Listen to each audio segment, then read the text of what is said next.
नमस्कार, मनी गुरु की इस खास पेशकश में आप सभी का स्वागत है। मैं हूं स्वाति रायना। अलग अलग एसेट क्लास में निवेश करने से कई प्रकार के जोखिमों से छुटकारा मिलता है और पोर्टफोलियो डाइवर्सिफाई करने में मदद मिलती है और इसके लिए एक बेहतर विकल्प साबित होते हैं मल्टी एसेट फंड। आज मनी गुरु में बात करेंगे ऐसी कैटेगरी की जिसमें इक्विटी, डेट, गोल्ड निवेश के साथ साथ रियल एस्टेट, इन्वेस्टमेंट ट्रस्ट जिसे रीट कहते हैं और इंफ्रा इन्वेस्टमेंट ट्रस्ट जिसे इनविट कहते हैं, उस पर भी निवेश किया जाता है। तो ये मल्टी एसेट फंड काम कैसे करते हैं, इनकी खासियत क्या है, इस पर करने वाले हैं खास चर्चा। आज हमारे साथ हैं दो खास मेहमान, बड़ौदा BNP पैराबास म्यूचुअल फंड के CEO सुरेश सोनी और वाइज इन्वेस्ट प्राइवेट लिमिटेड के CEO हेमंत रुस्तगी हमारे साथ हैं। सुरेश जी और हेमंत जी, आप दोनों का बहुत स्वागत है मनी गुरु के आज के इस खास कार्यक्रम में। मल्टी एसेट फंड नाम में ही जैसे मल्टी है, सुरेश जी क्या यही खासियत है इस कैटेगरी की कि हर एक एसेट क्लास के बेस्ट से बेस्ट का समावेश इस कैटेगरी में होता है? बिल्कुल सही कहा आपने। देखिए, नॉर्मली आप देखते हैं अगर इक्विटी फंड होते हैं तो खाली शेयर्स पर पैसा इन्वेस्ट करते हैं, फिक्स्ड इनकम फंड्स होते हैं वो खाली बॉन्ड्स पे करते हैं, जबकि मल्टी एसेट फंड्स जिसपे हम 3 से 4 एसेट क्लासेस के अंदर अलग अलग पैसा इन्वेस्ट करते हैं इन्वेस्टर का। तो आपको अलग अलग फंड्स में जाने की जरूरत नहीं है, ये फंड एक वेल बैलेंस्ड कॉम्बिनेशन है अलग अलग एसेट क्लासेस का। ओके, तो कहीं पर जाने की जरूरत नहीं है और एक ही छत के नीचे बेस्ट ऑफ ऑल एसेट्स आपको मिलता है। कहां पर निवेश, कितना निवेश, इसके जो स्पेशलिटी है हेमंत जी मल्टी एसेट कैटेगरी की मैं समझना चाहूंगी, क्योंकि हमें मालूम है कि हर एक एसेट क्लास बाजार के अलग एनवायरनमेंट में अलग तरीके से रिएक्ट करते हैं। तो क्या फायदा होता है जब बहुत सारे एसेट क्लास में एक फंड निवेश करता है? स्वाति, बहुत ही इंपॉर्टेंट एस्पेक्ट है। सबसे पहले बात करते हैं, जब हम बात करते हैं कि मल्टी एसेट फंड की, तो पहले हम बात करते हैं कि उसकी डेफिनेशन क्या है। सेबी की जो डेफिनेशन है, सेबी ने कहा है कि आप उन्हीं फंड को मल्टी एसेट फंड कहेंगे जहां पे एटलीस्ट 3 एसेट क्लासेस में इन्वेस्ट करें और तीनों में मिनिमम हर एसेट क्लास में कम से कम 10% का एक्सपोजर वहां पे होना चाहिए। तो ये तो हो गया कि ये इसकी डेफिनेशन क्या है। देखिए, एसेट एलोकेशन स्वाति किसी भी इन्वेस्टर के लिए सबसे इंपॉर्टेंट एस्पेक्ट है। उसका कारण यह है कि एसेट एलोकेशन एक तो डिटरमिन करता है कि वो जो आपका रिस्क प्रोफाइल है वो आपकी जो इन्वेस्टमेंट है उससे मैच कर रहा है। दूसरी बात हमने देखा है कि आपके जितनी भी स्टडीज हुई है पता चलता है कि एटलीस्ट 85-90% रिटर्न आपका सिर्फ एसेट एलोकेशन से मिलता है आपको, बाकी 10-15% वो किस तरह की आप ऑप्शन लेते हैं। और एसेट एलोकेशन ये भी डिटरमिन करता है कि आप कितना रिस्क ले रहे हो और ये भी बताता है कि आपको किस तरह के रिटर्न आप एक्सपेक्ट करोगे।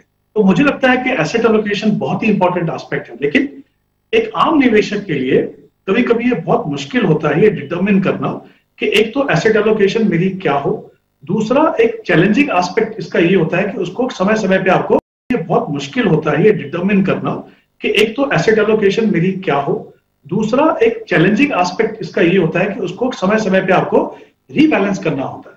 अब रीबैलेंसिंग के लिए ऑब्वियसली आपको पता होना चाहिए कि ये सही समय है कि नहीं, फिर आप टैक्सेशन भी देखेंगे, तो बहुत सारे एस्पेक्ट हैं। जब आप उसके सामने अगर किसी मल्टी एसेट फंड को देखते हैं तो सबसे बड़ा फायदा क्या है, एक तो आपको रेडी पोर्टफोलियो मिलता है जिसमें ज्यादातर जो फंड है वो इक्विटी, डेट और कमोडिटीज यानी गोल्ड में इन्वेस्ट करते हैं। कुछ ऐसे फंड भी हैं जो इंटरनेशनल ETF में इन्वेस्ट करते हैं, तो जैसा आपने कहा रीट्स में इन्वेस्ट करते हैं, तो वो ऑब्वियसली आपको इन्वेस्ट करने से पहले देखना होगा। लेकिन जैसा मैंने कहा, सबसे बड़ा फायदा ये है कि आपको एक बना बनाया पोर्टफोलियो मिलता है। एक इन्वेस्टमेंट से आप तीनों एसेट क्लास में इन्वेस्ट करते हो और वो एक रेंज में रहेगा वहां पे, और रीबैलेंसिंग का भी आपको डर नहीं करना है। और सबसे इंपॉर्टेंट चीज ये है कि वो टैक्स एफिशिएंट हो जाता है, क्योंकि जब आप करेंगे टाइमिंग गलत हो सकता है, टैक्स इंप्लीकेशन आ सकती है, लेकिन जब फंड मैनेजर खुद से करेगा तो आपको कोई टैक्स नहीं देना। तो आई थिंक काफी फायदे हैं एज ए कैटेगरी, चाहे वो रिस्क प्रोफाइल का हो, चाहे वो डाइवर्सिफिकेशन का हो, चाहे वो उसको आपको रीबैलेंस करना हो। तो मुझे लगता है कि एक अच्छा पैकेज मिलता है आपको, जहां पे स्पेशली वो इन्वेस्टर जो बहुत एक्टिवली अपना पोर्टफोलियो मैनेज नहीं कर पाते, उनके लिए ये काफी अच्छी बात। एब्सोल्युटली। और सुरेश जी, पिछले कुछ सालों में, पहले तो हम पिछले 2-3 सालों की बात करें क्योंकि काफी ज्यादा बाजार के लिए कहते हैं ना कि अपहीवल वाले साल रहे पिछले 2-2.5 साल।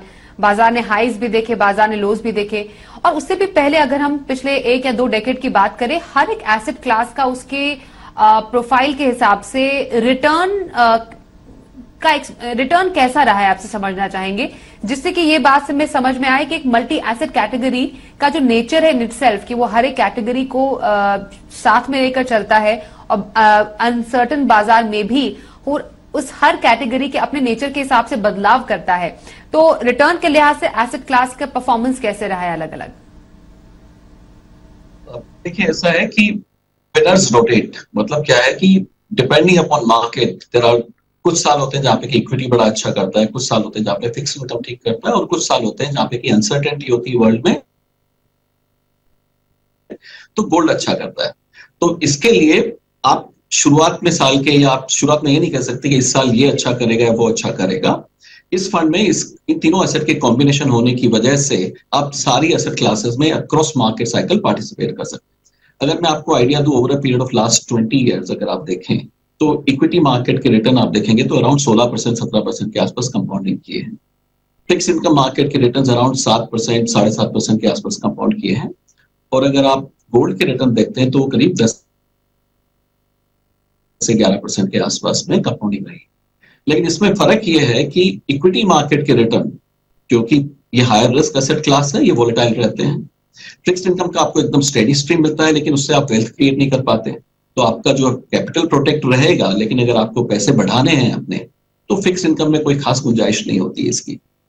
और गोल्ड एक ऐसी एसेट क्लास है जो खराब मार्केट के अंदर अच्छा करती है। तो अगर आपको मैं बताऊं कि ईयर 2008 में जैसे इक्विटी मार्केट गिरा था करीब 50% के आसपास, लेकिन उसी पीरियड के अंदर में गोल्ड की प्राइसेस 30% बढ़ी। इसी तरीके से अगर आप कोविड वाला साल देखें, जब इक्विटी मार्केट 40% के आसपास गिर गया था, लेकिन उस टाइम पे गोल्ड ऊपर गया था। तो ये तीन अलग अलग एसेट क्लासेस हैं। विनर्स अलग अलग चेंज होते रहते हैं। अगर पिछले 20 साल के अंदर देखें तो अराउंड 8-10 साल ऐसे रहे होंगे जबकि इक्विटी ने अच्छा परफॉर्मेंस दिया होगा। कम से कम 6-7 साल ऐसे रहे होंगे जबकि गोल्ड ने अच्छा परफॉर्मेंस दिया, और 4-5 साल रहे होंगे जहां पे कि दोनों ने खराब परफॉर्मेंस दिया लेकिन फिक्स्ड इनकम ने अच्छा किया। तो ये परफॉर्मेंस या रिटर्न जो होते हैं एसेट क्लास के, ये चेंज होते रहते हैं। और एक कॉम्बिनेशन करने से आपको तीनों एसेट क्लासेस का अच्छा फायदा मिलता है, क्योंकक्योंकि आप तीनों एसेट क्लासेस में इन्वेस्टेड हैं। Therefore over a market cycle आप एक अच्छा परफॉर्मेंस ले पाते हैं।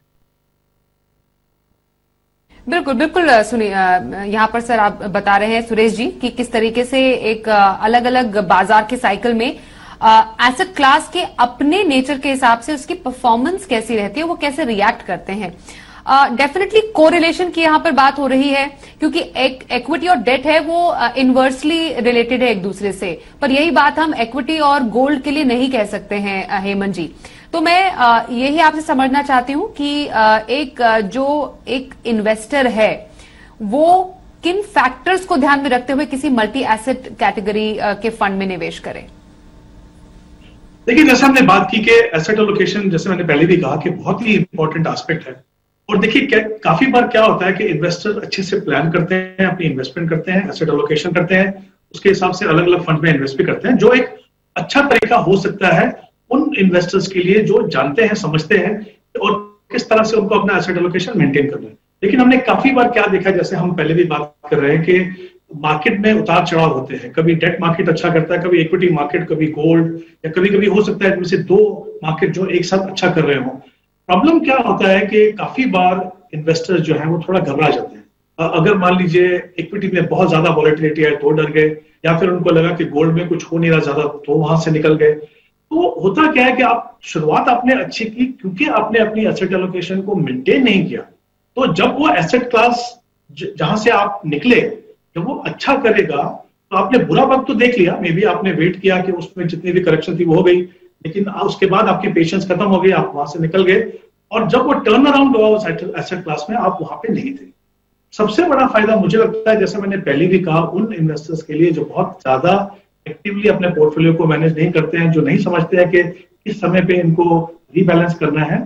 सबसे बड़ा फायदा जो मल्टी एसेट फंड का वो है कि आप तीनों एसेट क्लासेस जहां पे वो फंड इन्वेस्ट करता है उसमें आप हमेशा बने रहते हैं।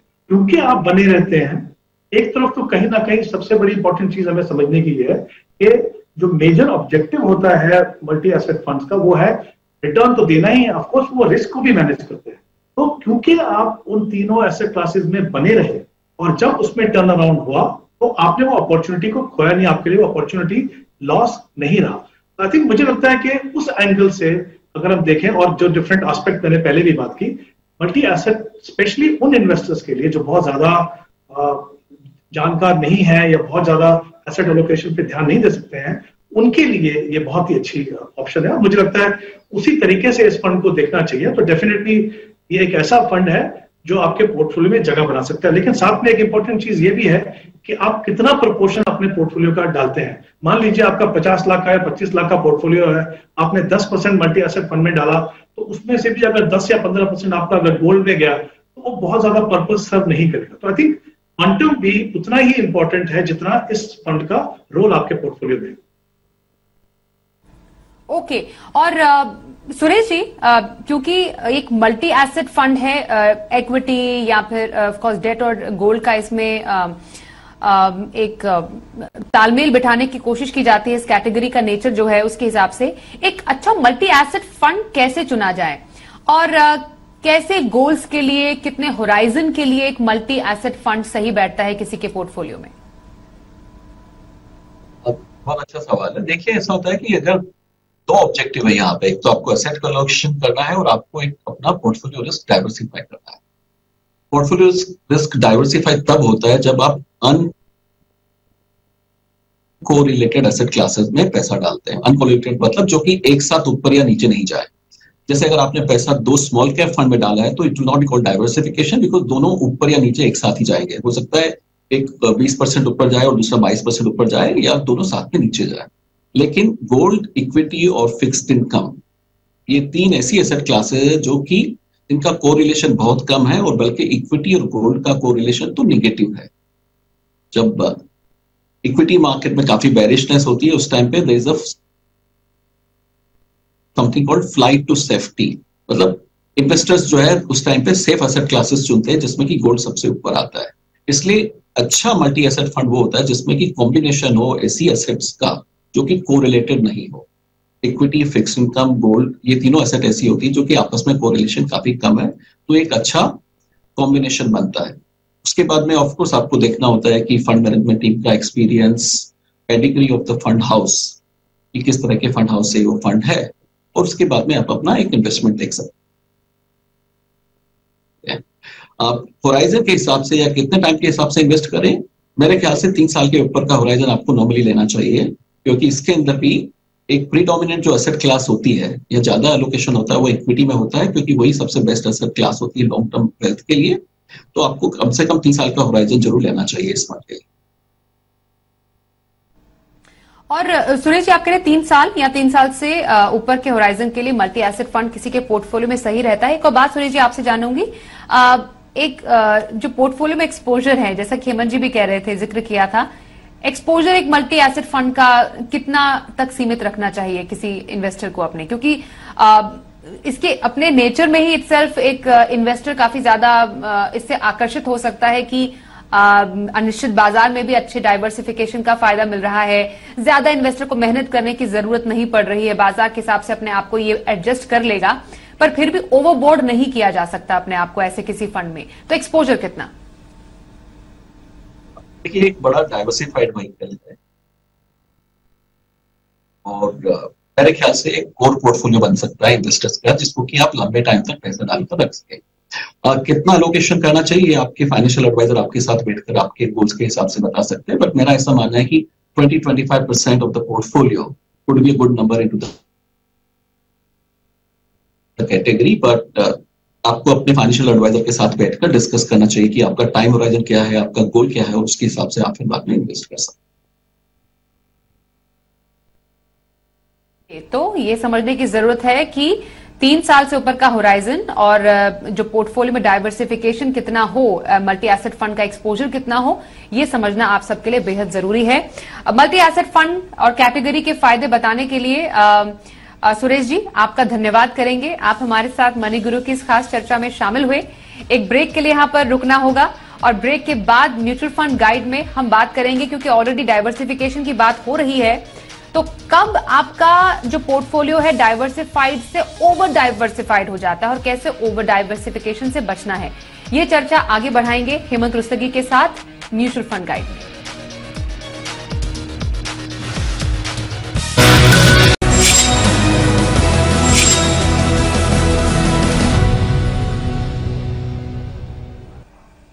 म्यूचुअल फंड गाइड में आज हम करेंगे चर्चा कि ओवर डाइवर्सिफिकेशन आपके पोर्टफोलियो में कब होता है। हमारे साथ वाइज इन्वेस्ट प्राइवेट लिमिटेड के सीईओ हेमंत रुस्तगी हैं। हेमंत जी, डाइवर्सिफिकेशन पे तो बहुत चर्चा होती है कि आपको अपना पोर्टफोलियो डाइवर्सिफाई रखना चाहिए है, इक्विटी, डेट हो गया या फिर गोल्ड हो गया, एसेट क्लास का एक परफेक्ट बैलेंस आपके पोर्टफोलियो में होना चाहिए। पर डाइवर्सिफिकेशन और ओवर डाइवर्सिफिकेशन के बीच में एक थिन लाइन भी होती है जो कई बार निवेशक नहीं समझ पाते। इसलिए मैं जानना चाहती हूं आपसे, कैसे आइडेंटिफाई करें पोर्टफोलियो में ओवर डाइवर्सिफिकेशन को? देखिए, जब भी हम ओवर डाइवर्सिफिकेशन की बात करते हैं स्वाति, तो जनरली ये कहा जाता है कि आपके पोर्टफोलियो में बहुत सारे फंड्स हैं तो ये ओवर डाइवर्सिफाई हो गया। वो तो सही है बिल्कुल, जब जरूरत से ज्यादा फंड हो, बहुत ज्यादा फंड हो, तो वो ओवर डाइवर्सिफिकेशन का केस होता है। लेकिन हमें ये समझने की जरूरत है कि हमारे जो टाइम होराइजन है वो अलग अलग होते हैं। कभी हमें बहुत शॉर्ट टर्म के लिए पैसा इन्वेस्ट करना होता है, कभी हमें 2-3 साल के लिए इन्वेस्ट करना होता है, कभी हमें मीडियम टर्म के लिए इन्वेस्ट करना है, मान लीजिए 4 या 5 साल, फिर लॉन्ग टर्म की इन्वेस्टमेंट होती है। तो जाहिर सी बात है, क्योंकि asset allocation different time horizon का अलग अलग होगा, तो हमेशा ये ध्यान रखना है कि जब हम ओवर डाइवर्सिफिकेशन की बात करते हैं तो आपको ओवरऑल पोर्टफोलियो में फंड देखना जरूरी है, लेकिन वो उतना इंपॉर्टेंट नहीं है। क्योंकि जैसा मैंने कहा, मान लीजिए आप इस समय पे टारगेट मेच्योरिटी फंड में इन्वेस्ट करते हैं 3 या 4, तो वो फंड हो गए, लिक्विड फंड हो गया आपके पास, या फिर हो सकता है कि और डेट फंड हो, या फिर हाइब्रिड फंड हो, इक्विटी फंड हो, डिफरेंट कैटेगरीज के फंड होंगे। ओवर डाइवर्सिफिकेशन तब होता है जब आप एक गोल के लिए, मान लीजिए आप रिटायरमेंट की बात कर रहे हैं और आपको एक कॉर्पस बनाना है, आपने डिसाइड किया कितना पैसा आपको इन्वेस्ट करना है, और फिर वहां पे आपने 10,000 की एसआईपी करने के लिए 10 फंड ले लिए, तब वो एक केस होता है ओवर डाइवर्सिफिकेशन का। क्योंकि हमें ये समझने की जरूरत है एज एन इन्वेस्टर कि म्यूचुअल फंड खुद से एक डाइवर्सिफाइड व्हीकल, उनका बेसिक प्रिंसिपल ही वो है कि वो आपके जैसे हजारों लाखों इन्वेस्टर का पैसा लेते हैं और फिर छोटी छोटी रकम इकट्ठी करके, और ऑफ कोर्स कुछ इन्वेस्टर ऐसे जो बड़ी रकम डालते हैं, कुछ छोटी रकम डालते हैं, उस तरीके से पोर्टफोलियो बनता है और आपका पैसा जो है अक्रॉस सेक्टर्स, अक्रॉस स्टॉक्स, वो आपको एक वेल डाइवर्सिफाइड पोर्टफोलियो मिलता है।